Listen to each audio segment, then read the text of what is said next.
Okay, so the last scenario we'll go over is, let's say we've really missed the boat on everything. Eric sits back, he's got his foot in my hip. Okay, he's closed. Eric's doing this very well, so he's closed off the circle. There's no gap here.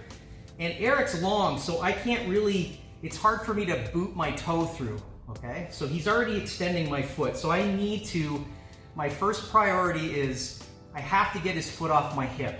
So there's a couple ways you can do this. I find if I base up and get my hip off the ground, I can stuff it quickly. And then I like to sit on it if I can right away. So now, I was saying to Eric earlier, as I say, like foot locks are like an appliance, you have to have a power source to plug them into. So Eric needs the leverage to push off my hip to really generate meaningful braking pressure, okay? So by clearing this off, it's bought me a couple of seconds, okay? But the other thing that people forget is I have to also pry this leg open, okay? Because if I don't, Eric can simply belly down from here, and now it's gonna get really bad, okay? So what I like to do is also pry this leg open, and I can either stiff arm it, and then I like to swim my instep to the inside, okay? So now if Eric goes to belly down, I have a barrier here preventing him from doing that, okay? So let's look at that one more time. So I'm here, he's got his foot on my hip, okay?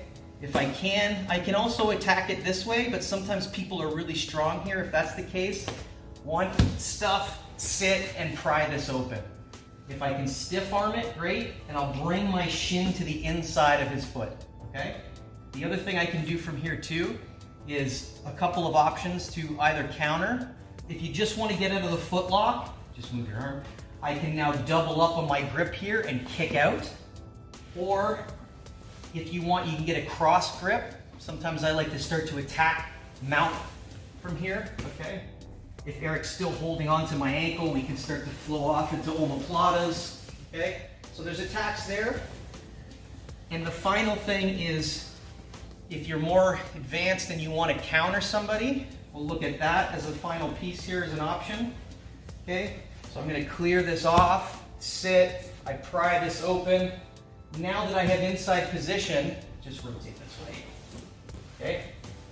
If we're in a scenario where heel hooks are legal, so Eric's still going to attack my leg there, but he has no foot on my hip, I can start to either reap across or go foot on hip, and I can start to attack Eric here with a heel hook. Or if it's the IBJJF, we can start to apply toe holds and come up onto our shoulder and finish. Okay, so there are possibilities here for you to counterattack. Again, if you're just getting started with foot locks and ankle locks and all that kind of stuff, I wouldn't worry about countering right now. I think one of the questions we had was how to avoid a shootout with foot locks. And the answer is usually good defense and escapes. Focus on that, and as you get more comfortable and you see these things happening and they slow down and you can process it better, then you can consider counterattacking. Because if you don't know what you're doing in the first place and you start to just immediately go tit for tat, you're probably gonna lose. So just some ideas, a lot there, but a few things that you can play with in terms of different stages of defense.